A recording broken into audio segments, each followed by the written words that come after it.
Sa patuloy na programa na humahataw ng Parañaque City, kasama natin si Mayor June Bernabe sa Hataw Pa, Parañaque. Good evening kay Rosso Langon at sa mga taga-subaybay ng Gabay at Aksyon. Dumating po yung mga Rotarian buhat sa Canada. Nagdala po sila na 280 units na wheelchair sa pamamagitan ng mga Rotary Clubs dito sa Parañaque, District 3830. Bilang Mayor, natutuwa naman ako at nagkaroon ng ugnayan ang mga Rotarians sa pangunguna po ni Attorney Ador Tolentino at saka ni June Punsalan ng Rotary Club of Parañaque Southwest.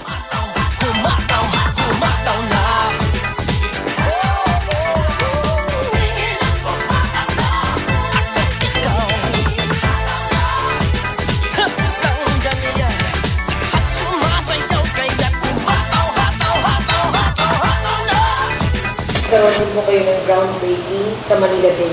Ito po yung tinatawag na Aruse. This is a new development that will be starting very soon, which we did a groundbreaking. Nandun po yung may-ari, yung Japanese, Mr. Nagyat, yung PAGCOR chairman. Naroon din po si Ms. Lilia de Lima ng PESA. Ito po ay isang 40-hectare property. Tatayuan po yan ng mga hotel, commercial establishments, ng mga restaurant, mga mall. Meron din ng gaming. Meron silang 15,000 employees na kanila pong gagamitin dyan sa lugar na yan.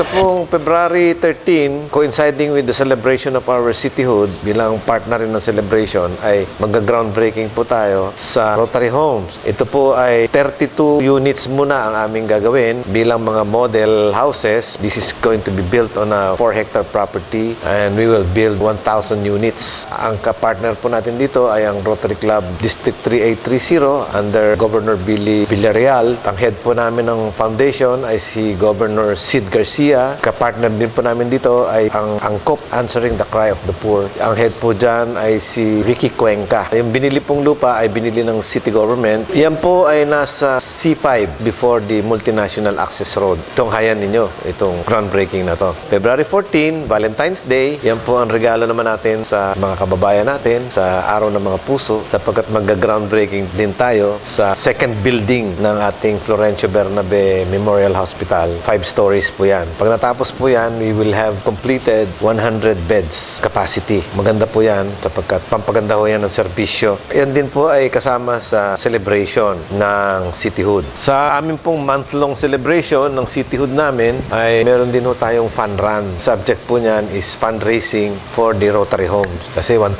units nga po yung itatayo namin. So, we want to increase the awareness of the sponsors. Punta lang ho kayo doon sa area, doon sa sinabi kong venue ng Rotary Homes, doon no ang starting line. Bibigyan ho kayo ng sando, ng bib for a very reasonable fee. So Mayor, dahil sa panahon nyo nagkaroon ng tubig sa Maynila, kayo po talaga ORD? Ako lang.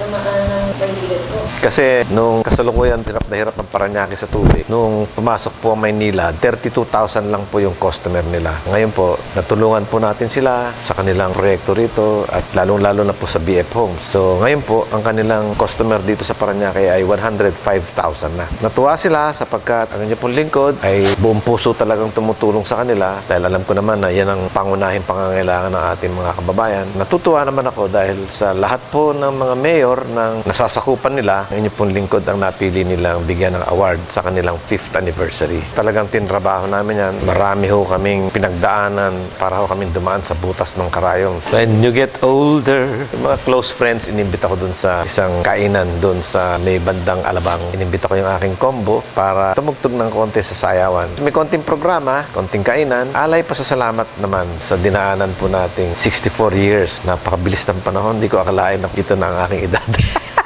Parang feeling ko 48 lang ako eh. Siyempre, ang gusto natin, pangarap natin sa Parañaque ay lalo pa kung umunlad. Yung mga pumapasok mo negosyo dito, natutuwa naman ako dahil nung panahon ko talaga nailatag namin yung groundwork para sila pumasok. Now, napakaganda na ho ng aming income. Sa dami ho na nagbabayad, birthday wish ko eh sana maging matiwasay ang ating pamumuhay. Sa isa't kalahating taon ay matatapos na po yung aking termino at makakasyam na taon na ho akong mayor ng Parañaque. sana naman kahit papaano tumatak ang ating panunungkulan sa ating mga kababayan sa dinami-dami din po ng ating mga accomplishments, awards, achievements. Pagka nagkasama-sama po lahat yun, ang resulta nun tumaas yung antas ng pamumuhay ng mga kababayan natin. Para hindi po masalanta mga pagbabaha ay atin po maiwasan at ginagawa tayo po ng mga paraan para hindi na po magbaha ang Parañaque. Yung po mga negosyo na atin pong tinutulungan para sila po ay maging maunlad dito sa Parañaque, para magkaroon ng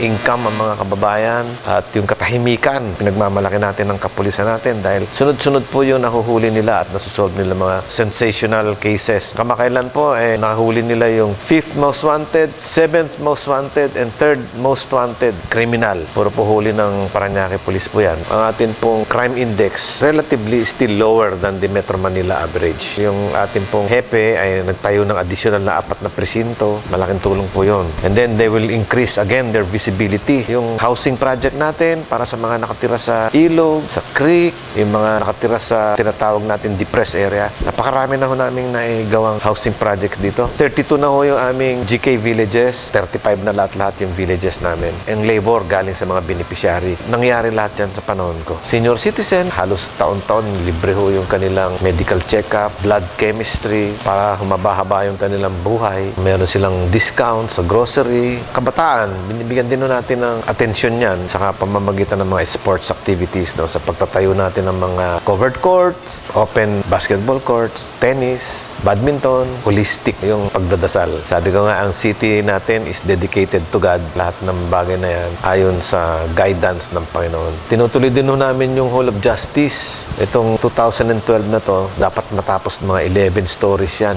We are almost on the last phase of the construction of the building. Next year, meron kami mga eskwelang ipapatayo pa. Yung Merville Elementary School, Merville High School, San Martin de Porres Elementary School. Ongoing ho yung construction ng Parañaque City High School, PUP, di ba? At saka ng Parañaque Science High School. Ito po, si Mayor Florencio Bernabe ng lungsod po ng Parañaque. Nagpapasalamat po sa inyo sa inyong walang sawang pagsubaybay sa Gabay at Aksyon. Hataw pa, Parañaque.